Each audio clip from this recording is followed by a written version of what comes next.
Hello tout le monde, bienvenue dans ce vlog partie 2. Ce matin on va aller directement à la salle de sport. J'aime bien, même si je suis en extérieur, démarrer ma journée toujours par ma petite routine. Puis moi ma routine c'est généralement aller au fitness, histoire d'être bien réveillé.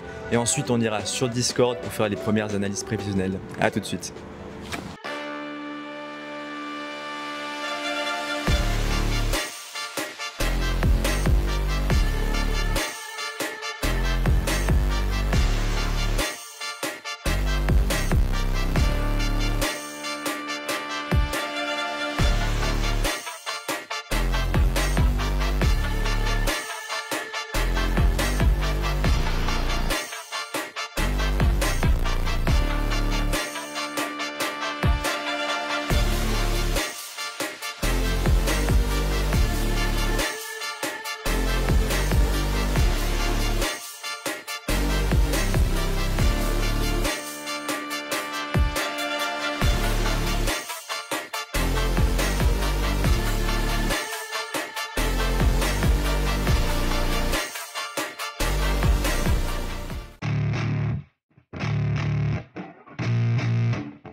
Yeah, I spit raps like a heart attack, fast fatal heart impact, past painful scars, in fact I blast tasteful bars and packs. I back up my actions, fact don't ask, grab reactions, jacked attack with every word, then act with class as they hear me snap. I got nothing to lose, cause I fought and felt the bruise, now I'm not the one confused, call the shots and they produce, I ain't lost, I'm finally loose, pick a new silver excuse, I need the views to boost me to a new abuse of being used. Everybody wants a piece now, y'all can rest in peace now, you're dead to me so peace out, remember you're discreet out, get ready for defeat now, I'm gonna make you bleed out, listen on repeat now and weed out all the weak now, get up and make a change, don't remember yesterday, if you got something to say, speak your mind before your grave, cause your life is yours to save, ain't nobody gonna change, everybody stays the same.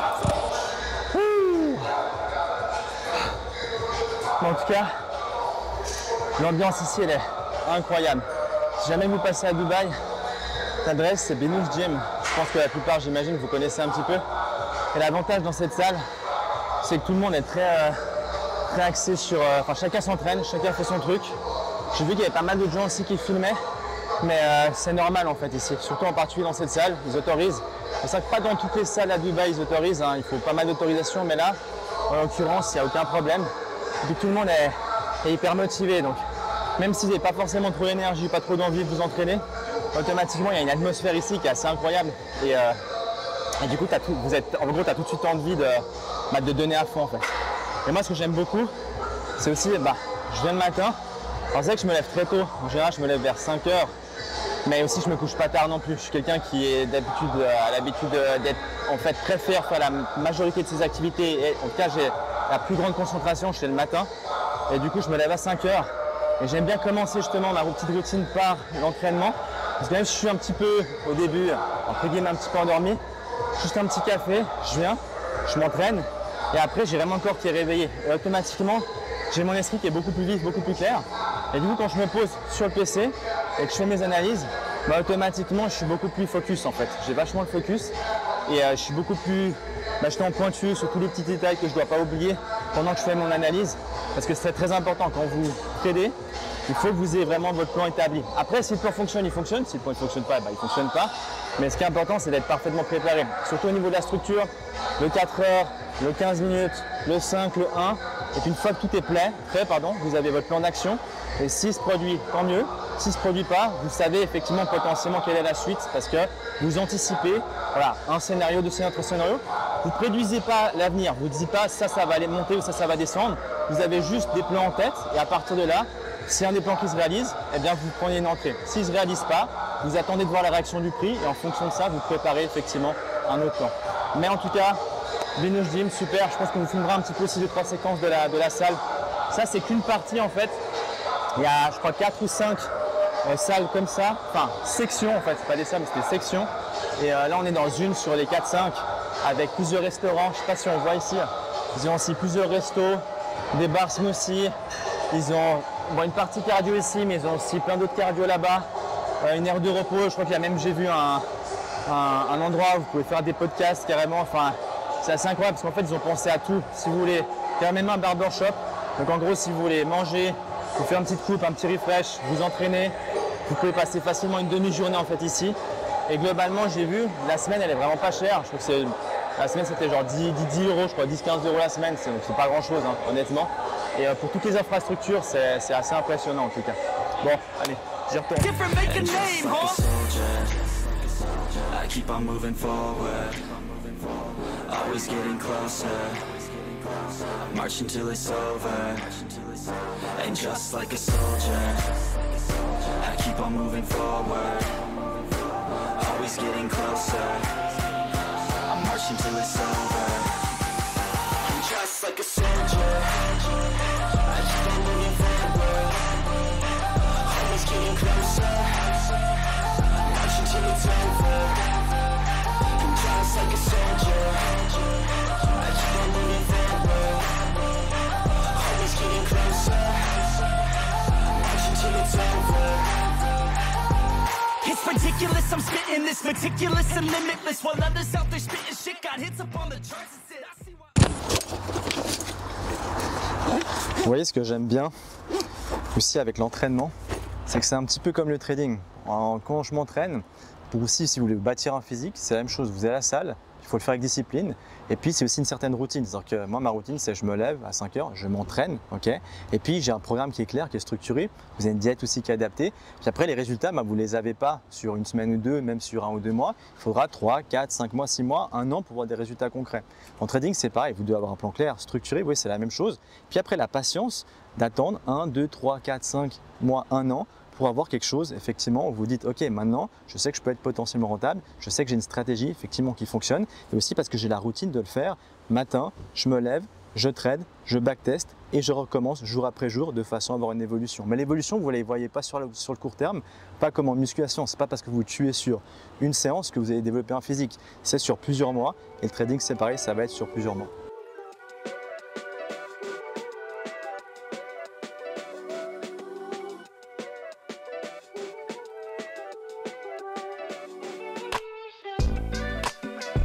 Session podcast terminée, on est de retour dans la chambre d'hôtel. Donc là, je me suis directement mis sur le PC. J'ai pas pu tester évidemment en live la session de Londres, étant donné qu'on tournait les podcasts. Mais maintenant, donc, je suis revenu sur le PC. Je vais analyser un petit peu le price action sur IO en particulier. Je vais vous montrer un petit peu comment l'analyser. Et toujours très important, quand vous ne pouvez pas tester une session en live, faites toujours du backtesting. Que ce soit quelques minutes après être rentré, que ce soit le soir même ou même lors des week-ends, vous devez toujours analyser la session pour voir si potentiellement il y avait des entrées. Donc là, c'est ce qu'on va voir un petit peu maintenant. Et puis, alors tu peux te rapprocher un petit peu, je vais peut-être montrer un petit peu ce qui se passe au niveau du price action. Donc vous voyez ici, je vous montre juste rapidement l'écran, mais après je vous ferai une capture d'écran directement. On voit que, alors il faut déjà se mettre en 4 heures, hein, toujours analyser la structure en 4 heures, donc c'est la tendance. On voit que le prix a réagi à une zone de demande, est venu, on le verra, collecter des liquidités, et ensuite on est venu créer le change of character sur la zone de supply ici, extrême, et on a réagi à cette zone de demande en 4 heures, et on voit que maintenant on est en train de réagir constamment à des zones de demande en 4 heures. Par contre, même si la structure en 4 heures était confirmée, on voit qu'ici le prix n'arrive pas à passer au-delà, et on va ensuite descendre sur le 15 minutes pour voir un petit peu la situation parce qu'elle peut sembler un petit peu peut-être un peu plus complexe. Donc on est sur les graphiques donc en 4 heures comme je vous ai expliqué. Donc ici ce qu'on voit, ce qui se passe, c'est toujours important de toujours comprendre la structure, les zones de demande et puis également aussi évidemment les liquidités. Donc on voit ici que le 4 heures il est venu faire quoi?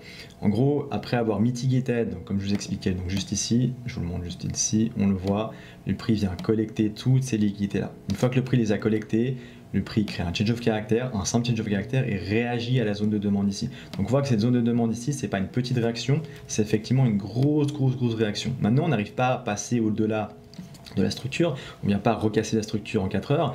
Le prix réagit à nouveau à cette zone ici de supply, on le voit ici. Ça c'est une zone de supply qui avait été faite par sauf erreur Trump quand il a annoncé effectivement une hausse des tarifs. Et puis le prix corrige à nouveau. Une fois qu'on a cette correction, effectivement, qu'est-ce qu'on voit? On voit à chaque fois qu'on a des liquidités qui se forment.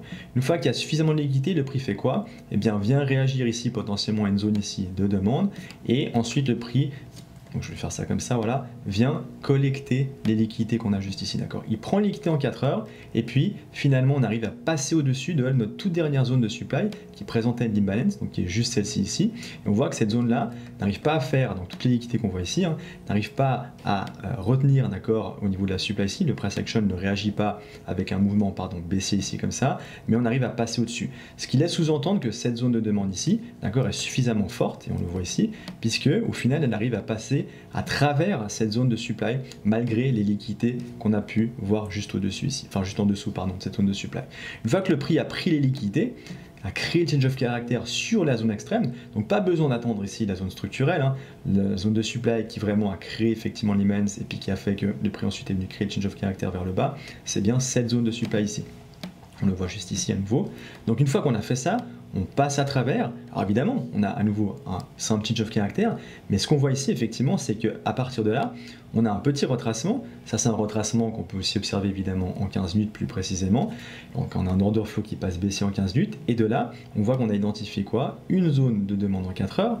Cette zone de demande, donc, qui est un order block, hein, qui présente de l'imbalance entre là et ici, hein, eh bien, a réagi. Le prix donc réagit à nouveau. On voit qu'on vient faire quoi? Mitigated la zone de demande ici au 50%. Et ensuite, on réagit à nouveau en venant corriger un peu. On réagit à cette zone de demande ici. Alors je vais zoomer un petit peu maintenant pour que ça soit plus facilement visible. Voilà, je suis pas avec la souris, donc généralement j'ai l'habitude d'utiliser ma souris, un petit peu moins mes doigts pour analyser le prix, mais c'est pas grave. Et qu'est-ce que le fait le prix? Donc il réagit à cette zone de demande. Donc même chose, vous identifiez votre order block, vous voyez ici qu'il y a beaucoup d'imbalance. Donc qu'est-ce que fait le prix? Le prix réagit. Alors il ne vient pas mitigated par contre cette zone, et ça c'est intéressant d'accord à comprendre. Il n'a pas mitigated au 50%. Donc on sait que potentiellement le prix peut venir chercher à nouveau le 50% de cette zone de demande en 4 heures. Et vous allez voir pourquoi est-ce que je dis ça. Donc c'est toujours important d'avoir ces éléments en tête.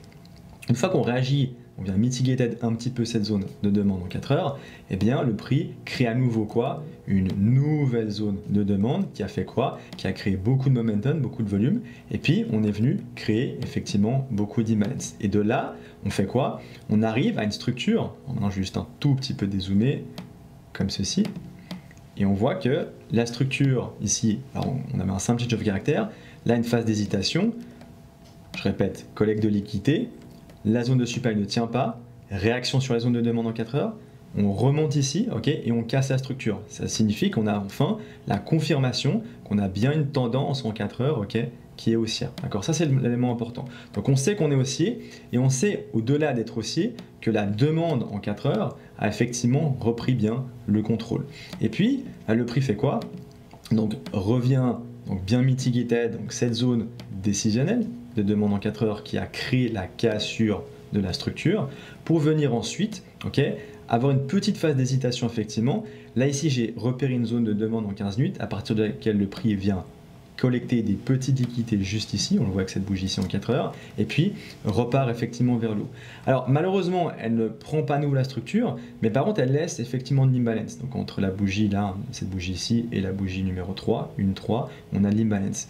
Et le prix revient et corrige à nouveau.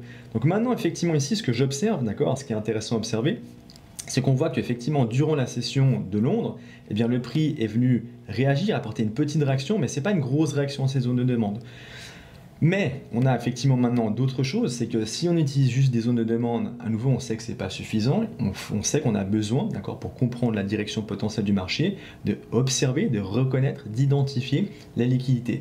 Et là, si j'identifie les liquidités, je vois deux types de liquidités. Les liquidités pour une zone de demande en 4 heures plus bas, à partir de laquelle on pourra avoir une réaction, et puis des liquidités pour le haut, donc pour alimenter potentiellement un mouvement. Et donc si je vous le montre effectivement sur le graphique, ça nous donnerait ça. Donc les premières liquidités que j'ai identifiées, c'est quasiment, d'accord, equal high qu'on a ici, donc juste le premier ici, et ça, c'est le deuxième, d'accord, ça c'est le premier élément. Donc le prix pourrait faire ça, soit potentiellement il réagit à cette zone de demande en 4 heures, et puis ensuite vient collecter les liquidités, et s'il le fait, qu'est-ce qu'il va faire? Il va, on voit ici on a une zone de supply, juste ici en 15 minutes, en 4 heures, pardon, le prix va venir prendre, maintenant vu qu'il a déjà été mitigated, venir prendre les liquidités, et puis continuer la tendance, ok, en 4 heures, qui est, je le répète, haussière comme ceci. Ça, c'est la première possibilité. Donc, c'est bien de l'avoir en tête. Ok, ça, c'est premièrement. au niveau du 4 heures. Mais l'autre possibilité aussi, c'est que donc une fois que vous avez identifié vos zones de demande, toutes les zones de demande qui ont déjà été mitigated, on sait qu'ensuite c'est potentiellement, d'accord, en termes de probabilité, aucune certitude, toujours des probabilités, toujours avoir une approche probabiliste, c'est que ça va servir potentiellement de liquidité. Donc ça veut dire qu'une fois qu'on a ça, eh bien ici, moi quand j'ai mes zones qui sont déjà, en fait, qui ont déjà été utilisées, alors celle-ci je peux potentiellement la laisser, mais ça je vais faire ça, ça je vais faire ça, et du coup qu'est-ce qu'on voit? Et là, il y a un aspect intéressant, c'est qu'on voit que si maintenant je viens tracer ça comme ceci, qu'est-ce qu'on observe? De la liquidité, ok? Donc c'est le premier élément. Oh, juste que je refasse. Et hop, voilà. Ça, c'est de la liquidité. Et le prix, là, on voit hein, maintenant la bougie en 4 heures est en train de diminuer hein, durant la session de New York. Donc durant la session de New York, on pourrait très bien avoir un mouvement comme ça. C'est-à-dire que le prix viendrait collecter les liquidités et ensuite faire quoi?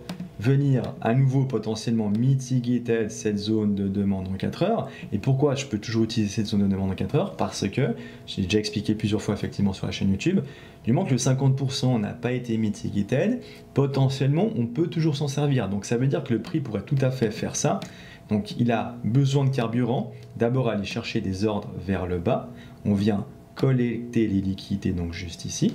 Une fois qu'on a collecté ces liquidités-là, le prix réagit pleinement à cette zone de demande en 4 heures. Cette fois-ci, le 50% de cette zone de demande dans 4 heures ou plus aura été donc utilisé. Et une fois qu'on a fait ça, eh bien, on vient ensuite prendre les liquidités vers le haut et du coup casser la structure, d'accord, et créer une cassure de la structure, donc reprendre la tendance haussière.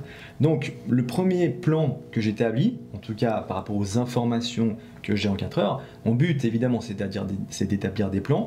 Ensuite, en fonction de ce qui se passera, ce sera évidemment de réagir, d'accord. J'ai effectivement un plan établi, mais si la situation change, je dois être capable de réagir. Ça c'est vraiment le but. Le trader ensuite ne prédit pas l'avenir, il réagit simplement, mais il a en tout cas un plan pour éviter d'être dans l'émotionnel. Donc moi je sais que potentiellement le prix s'il descend, c'est pas grave.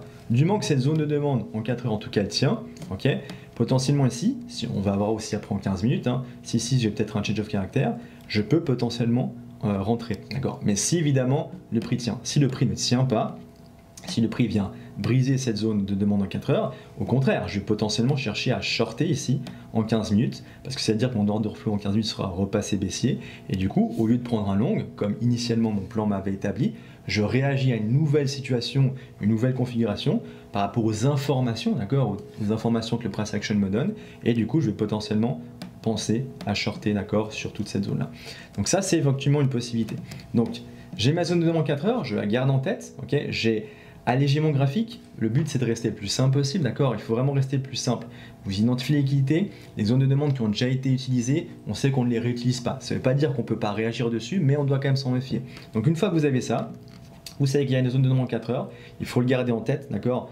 Et puis, tant que cette zone de demande dans 4 heures, attention, elle tient, on est attentif. Moi, je ne vais pas m'exposer potentiellement à risquer de la shorter. C'est-à-dire que pour le moment, peut-être je peux, ok, possiblement, mais si on vient de la mitiguer ici au 50%, je ne vais pas m'exposer parce que je sais que le prix, après avoir collecté les liquidités ici, peut du coup potentiellement réagir. Et si je prends un short à ce niveau-là dans ma zone de demande en 4 heures, c'est trop de risque. C'est un risque inconsidéré et je ne suis pas prêt à perdre mon argent parce que je sais que le prix maintenant peut continuer. Et j'ai toujours en tête sa tendance haussière, d'accord, sur le 4 heures. Donc, quand j'ai ça, voilà les éléments que j'identifie, en tout cas sur le 4 heures. Et maintenant, on va descendre sur le 15 minutes pour voir un petit peu comment ça se passe.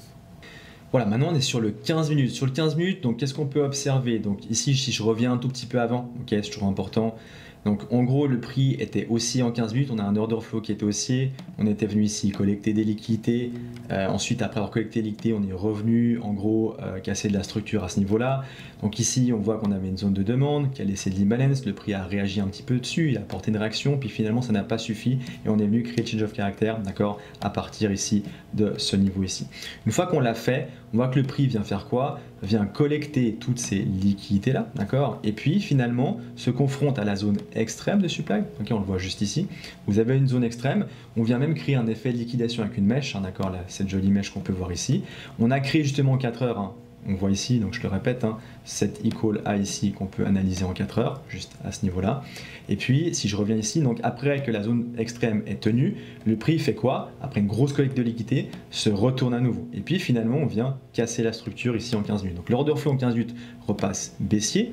On vient donc ici mitiguer pleinement cette zone ici en 4 heures. On casse la structure à nouveau, donc juste ici, petite cassure pardon, de la structure à ce niveau, donc juste là.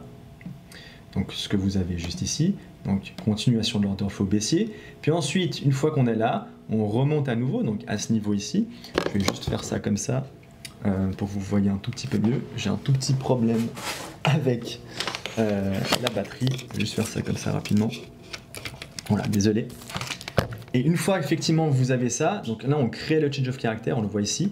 Donc à partir de la zone de supply qu'on peut identifier, donc juste à ce niveau ici, d'accord, ça c'est votre zone de supply, si je fais ça un peu mieux, pardon. Donc il y a laissé de l'imbalance. Et une fois que vous avez ça, le order flow repasse effectivement si on vient casser la structure à ce nouveau ici. On vient, donc je vais zoomer encore un petit peu, collecter quoi, donc je le fais avec ici, des liquidités ici, on voit on collecte les liquidités, on réagit légèrement à cette zone de demande en 15 minutes, okay, qui était venue casser la structure. Okay. Une fois qu'on a collecté les liquidités, eh bien on remonte, okay, on recrée une nouvelle zone, on voit juste ici, de demande à ce niveau-là, que d'ailleurs je peux juste vous identifier, donc juste à ce niveau ici, voilà, donc juste là, non, hop, pardon, c'est toujours très délicat à faire avec les doigts. Voilà, juste ici.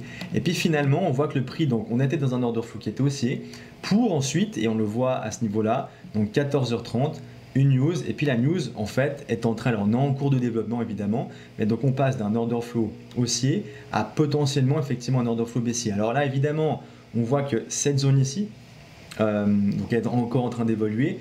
À nouveau, donc ici ce qu'on a juste potentiellement c'est un change of character. Il faut voir maintenant comment va se comporter, enfin comment vont se comporter les prochaines bougies durant la session de New York. Mais ce qu'on peut observer et ce qui est intéressant maintenant, c'est qu'on voit quoi? Si je repasse juste sur du 4 heures, donc je me remets rapidement en 4 heures, ici, c'est ce que je vous expliquais juste avant qu'évidemment il y ait l'effet de news. Et on voit que le prix, il est en train, d'accord, par tout ce volume, on prend les liquidités, d'accord. C'est pour ça que c'est intéressant d'avoir toujours identifié les liquidités. On sait que maintenant il y a la collecte de liquidités, donc d'un côté c'est normal qu'on ait ce type de mouvement là avec effectivement la volatilité, donc tout ce momentum qui est important. Maintenant on le voit, hein, d'accord, cette bougie en 4 heures à nouveau, on voit que c'est assez bien au niveau du timing, hein. C'est que si vous voyez juste à droite, il reste 8 minutes. Donc déjà, première chose, il faut voir si cette zone de demande en 4 heures, par les liquidités qu'on avait ici, donc par toutes les zones de demande en 4 heures, dans tous les ordres ici, d'accord, ordre d'achat, ordre d'achat, ordre d'achat. Est-ce que maintenant cette zone de demande va tenir en 4 heures avec cette bougie là, ou alors est-ce qu'on va clôturer en dessous? Si on clôture en dessous, comme je l'ai expliqué en 4 heures, donc là il faut encore attendre 7 minutes 40 secondes, eh bien on pourra peut-être penser à envisager un short, okay, en sachant que cette zone ici de demande en 4 heures a déjà été mitiguée au 50%, et si c'est pas le cas et si elle tient, d'accord, si elle tient, dans ce cas-là, il faudra voir effectivement les prochaines bougies en 15 minutes et voir si le prix en 15 minutes, maintenant qu'on a collecté, donc hop là, je refais ça comme ça, toutes les liquidités, je répète, donc en 4 heures plus celles qu'on a ici en 15 minutes, et bien si maintenant ici, on a maintenant des signaux, d'accord, à nouveau il faut voir si les signaux du price action, qu'est-ce que va nous montrer le price action, est-ce qu'il y a des ordres d'achat qui vont arriver sur le marché? Si les ordres d'achat arrivent et qu'on arrive à repasser au-dessus de cette zone, de grosse zone de supply là, qui est en train de laisser beaucoup de volume et d'imbalance, ça veut dire que très certainement les liquidités ont été collectées et l'order flow en 15 minutes va repasser aussi et potentiellement on pourra justement envisager un long comme effectivement on l'a analysé à partir du 4 heures. Donc là j'ai les plans d'action, je sais ce qu'il en est, il faut que j'attende effectivement la fin de cette bougie en 6 minutes et les prochaines bien évidemment, mais on sait que la clôture de la bougie en 4 heures se termine dans 6 minutes et donc on verra à partir de l'empreinte du prix en 15 minutes qu'est-ce que je peux potentiellement faire. Mais maintenant vous voyez j'ai deux scénarios, d'accord, deux scénarios. Je ne vais pas prédire l'avenir, je vais juste réagir maintenant à ce que les bougies, à ce que le price action va me montrer. Donc on ne prédit rien, on ne peut pas prédire, le marché est imprévisible par nature, donc on peut que réagir.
take your aim far away, far away. You shoot me down, but I won't fall.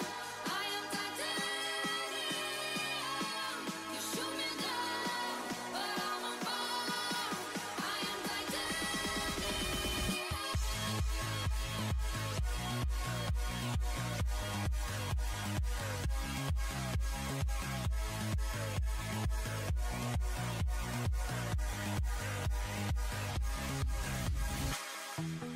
Calm me down.